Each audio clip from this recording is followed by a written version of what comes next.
May it please the Court, our names are Larissa and Max Franz. Today we represent the petitioner, Tyson Timms, and argue for incorporation of the Excessive Fines Clause of the Eighth Amendment using the Privileges or Immunities Clause of the 14th Amendment. Tyson Timms is just one in a long list of victims of civil forfeiture. Civil forfeiture is a legal process by which property is seized and held by the state, and the property owner must prove that their property was not involved in a crime by a preponderance of evidence. Because of its history and growing trend of abuse, civil forfeiture constitutes a threat to our liberty. This clear infringement upon our God-given right to pursue and hold property that inverts the normal burden of proof required to deprive us of our property cannot be allowed to continue. The legal environment is so permissive of civil forfeiture that arbitrary seizure has become a means through which large portions of law enforcement perpetuate and fund themselves. The state's dependence on the seizure of property of citizens through questionable means for its functioning constitutes a threat to the liberty of the American people. Through incorporation of the Excessive Fines Clause, civil forfeiture could be brought to heel. Forfeitures would be considered fines and would thus have to be proportional to the crimes committed by the owners of the property.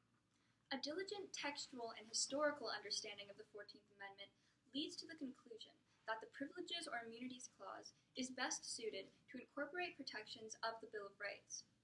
The antebellum interpretations of the Privileges and Immunities Clause of Article 4, Section 2 by the courts are inconsistent. In the case Corfield v. Coriel, the privileges and immunities of citizens were interpreted to mean the right to pass through or reside in the multiple states, as well as the right to be exempt from higher taxes or other burdens that are paid by citizens of that state. Corfield, however, does not include the Bill of Rights as privileges or immunities of citizens. In Dred Scott v. Sanford, Justice Taney stated that the rights and privileges of citizens include the Bill of Rights. In the absence of a definitive meaning of Article 4's Privileges and Immunities Clause, the 14th Amendment's Privileges or Immunities Clause should be evaluated based on the intent of its authors. Representative John Bingham, in the congressional debate surrounding the 14th Amendment's ratification, specifically states that the purpose of the 14th Amendment is, essentially, to incorporate the Bill of Rights against the states so that there is a protection from state laws that violate every principle of our Constitution. A principal author of the Privileges or Immunities Clause, Bingham did everything he could to ensure this came to pass, even rewriting his original draft of Section 1 to ensure the Privileges or Immunities Clause would be interpreted to apply to the Bill of Rights, including the Excessive Fines Clause to the states. Especially after learning that the court noted in Barron v. Baltimore that the language would have been clear if the Bill of Rights was meant to apply to the states, Bingham took great care in delineating the clear and undeniable purpose of the 14th Amendment's Privileges and Immunities Clause to incorporate the Bill of Rights.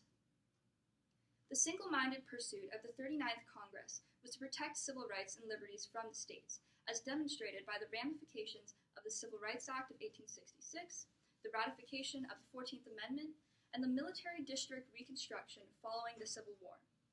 This contradicts Justice Miller's assertion in the Slaughterhouse cases that incorporation through the Privileges or Immunities Clause was not intended in the 14th Amendment.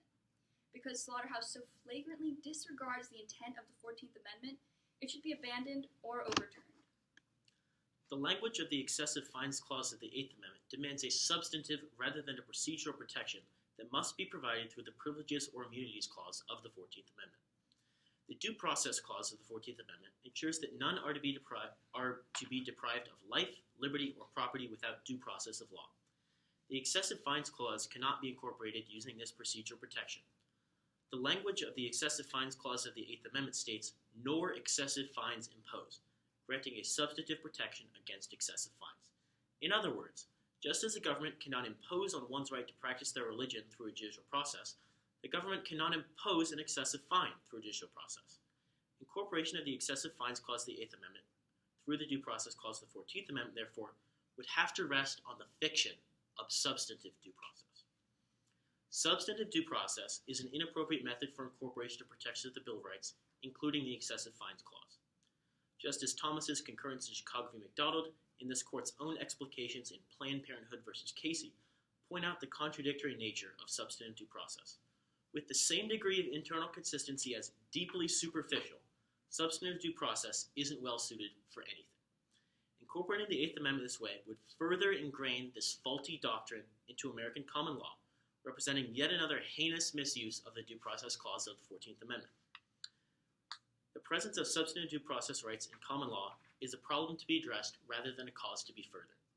Instead, this most essential liberty from excessive fines that will help bring the madness of civil forfeiture to a halt should be incorporated through the clause that was built for it, the Privileges and Immunities Clause of the 14th Amendment. Should the Eighth Amendment's excessive fines clauses apply to the states? Excellent question, Chief Justice. Yes. But it should be done through privileges or immunities rather than through due process because it is a substantive rather than a procedural protection. Using substantive due process to incorporate would further ingrain that doctrine into common law. Excessive fines incorporation would help address civil forfeiture, which, as Reagan's Attorney General boasted, made it possible for a drug dealer to serve time in a forfeiture-financed prison after being arrested by agents driving a forfeiture-provided automobile while working in a forfeiture-funded sting operation. This abuse has created a large and largely unchecked bureaucracy that seizes assets to perpetuate its own existence. The ACLU, SPLC, and other watchdog groups report that civil forfeiture disproportionately affects minorities and the poor. Unfettered forfeitures carried out by institutions indifferent to the plight of these marginalized groups cannot be allowed to continue. Please explain what the privileges or immunities of the 14th Amendment prohibits. Why is it the most appropriate vehicle for applying federal constitutional rights to the states? So, the 14th Amendment's Privileges or Immunities Clause prohibits infringement of the Bill of Rights by the states by demanding incorporation of the Bill of Rights. It is the most appropriate instrument because it represents the original intent of those who wrote and passed the 14th Amendment, including Representative John Bingham of Ohio, who voiced many times during the debate that his amendment would secure the protections of the Bill of Rights within every state of union through its privileges or immunities protections. Some may say that incorporating through the Privileges or Immunities Clause would be a drastic change. This is not the case. Because almost all of the Bill of Rights is already incorporated, the real-world consequences would not be huge. The only people who would really feel like the world is turned upside down are civil rights attorneys who would have to change the way they approach cases. Why shouldn't we, the justices, apply the excessive fines clause to the states via the Due Process Clause of the 14th Amendment? The language of the Eighth Amendment demands a substantive protection for excessive fines rather than a procedural one. Nor excessive fines imposed means excessive fines cannot be imposed, period. No process allows us to impose an excessive fine. Substantive due process, the remaining avenue for incorporation through due process, is a faulty doctrine that is fundamentally self-contradictory. As Thomas notes, the opposing meanings of substance and process rolled into a single term strain credulity for even the most casual user of words. The presence of this doctrine as the centerpiece of American civil rights and liberties protection is a problem to be addressed, not a phenomena to be furthered. Does it matter which part of the 14th Amendment we use to incorporate the excessive fines clause? Please cite past court cases and historical materials to support your position. Yes, Chief, of course it does. The job of the courts is to interpret the Constitution correctly. Using substantive due process is silly to the point of appearing absurd to anyone not intimately acquainted with the precedent. Our familiarity with it makes us forget the contradiction and we become complacent. Original intent demands incorporation through privileges and immunities. In addition to the previously mentioned statements of Representative Bingham, Senator Howard of Michigan believed the phrase privileges and or immunities to mean the rights secured and guaranteed through the first 8 amendments of the Constitution. Incorrect application of due process to protect substantive liberties in cases like Gitlow v. New York, Chicago v. McDonald, Texas v. Johnson, and numerous others undermines the legitimacy of this court because of the contradictory nature of substantive due process, which was impugned in Chicago v. McDonald by Justice Clarence Thomas in his concurrence. What is the scope of the Eighth Amendment's prohibition on excessive fines if we extend it to the states? How do we determine the scope of this right? So, in United States v. Bajikaijan, this court ruled that a forfeiture is in violation of the Eighth Amendment's excessive fines clause when it is grossly disproportional to the gravity of the offense. comparing the forfeiture of over $350,000 to the $5,000 fine imposed by the judge. The court further held that a civil forfeiture was not a fine because it was a legal fiction of punishing the property. However, to base rulings on a delusion that confiscating an individual's property punishes only the property is a heinous abstraction that blinds us from an undeniable reality. Taking Mr. Timms' car punished Mr. Timms. Within the scope of the right is an immunity from all monetary or material punishments sought on behalf of state or federal governments that are grossly disproportionate to the gravity of the offense. Assume that we incorporate the excessive fines clause in this case.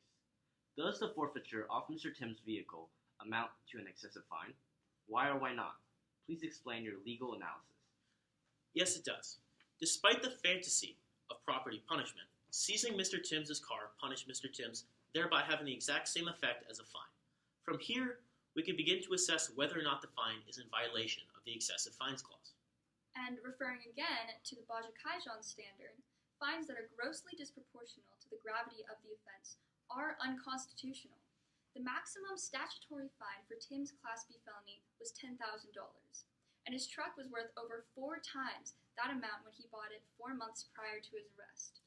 Forfeiture of the truck is grossly disproportionate to that amount because of the 4-fold disparity in value between the truck and the maximum fine of $10,000. To reiterate, forfeiture of the vehicle inherently and necessarily punishes the owner of the vehicle and thus constitutes a fine subject to the proportionate analysis prescribed in Bajikaijan. In this case, the forfeiture fails that test.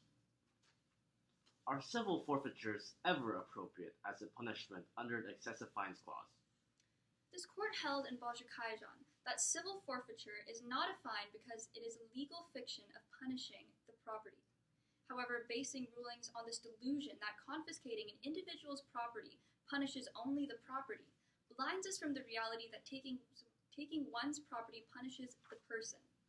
Thus, both civil and criminal forfeiture are tantamount to a fine. In a criminal forfeiture case, the burden of proof lies on the state to prove you guilty. Should the state fail to prove your guilt beyond a reasonable doubt, your property must be returned. That's due process. The deprivation of the property right is justly administered through an appropriate judicial proceeding. Once the Eighth Amendment's excessive fines clause is incorporated through the 14th Amendment's privileges or immunities clause, criminal forfeitures will be constitutional under the excessive fines clause when the value of the forfeited assets is not grossly disproportional to the gravity of the offense, as governed by the Bajikaijan's excessive fines standard. The Due Process Clause ensures that in criminal forfeiture cases, none can be deprived of property without due process of law. Civil forfeiture cases invert the burden of proof required in criminal forfeiture, instead requiring the property owner to prove by preponderance of evidence that their property is innocent of crime. This placement of the burden of proof on the property owner allows the state to deprive them of their property right more readily than in a criminal forfeiture case, even though the deprivation of the right is identical in its effect. We would never permit this discrepancy if it weren't for the legal fiction of punishing the property, Thomas and the majority acknowledge in Bajikaijan. The fiction of property punishment allows state and federal governments to circumvent the Due Process Clause because only persons have due process rights. However, as this court implicitly acknowledges, civil and criminal forfeiture have the same effect on the rights of the property owner. Because civil forfeiture does in fact deprive persons of their property rights, it ought to require the same processes and standards that we require for criminal forfeiture. Ergo, civil forfeiture as it stands cannot be permitted because of the Due Process Clause of the 14th Amendment. This is the proper application of the Due Process Clause's guarantee that no state shall deprive any person of life, liberty, or property without the due process of law, while the Privileges or Immunities Clause ensures the substantive guarantee that excessive fines shall not be imposed. Here, the 14th Amendment's Due Process Clause is not straying into the realm of substantive rights intended only for the Privileges or Immunities Clause. Thank you for your time.